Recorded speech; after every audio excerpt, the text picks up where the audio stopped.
ชื่อเนาะว่าเฮาสิมาพ้อ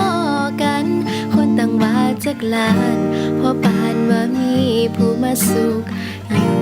ใส่ให้เฮาเว้าจาให้ถึกชะตาถึกใจจนตกหลุมความหักแล้วขึ้นบ่ได้เงึดใจอยู่เด้นอว่าโอละนออายเอ่ยเจ้าก็เคยคิดนำอยู่แม่นบ่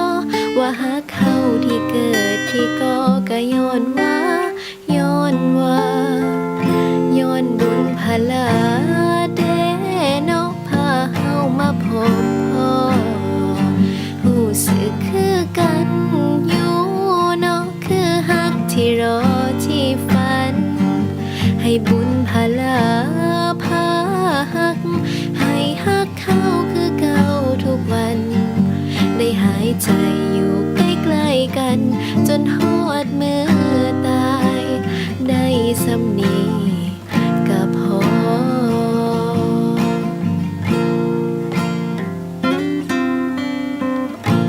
บ่น่าเชื่อเนาะว่าน้องสิพ่อฮักแท้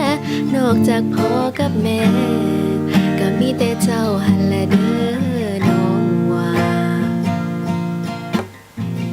อดข้าวก็ตายขาดเจ้าก็บ่ได้สั่นดอกว่าเบิ่งแย่งกันไว้ซาให้สมบุพเพเฮาร่วมสร้างมาเด้อว่าโอละน้ออายเอ่ยเจ้าก็เคยคิดนำอยู่แม่นบ่ว่าฮักเฮาที่เกิดที่ก็ย้อนว่าย้อนบุญพลาเด้เนาะพาเฮามาพบพ่อรู้สึกคือกันอยู่เนาะคือฮักที่รอที่ฝัน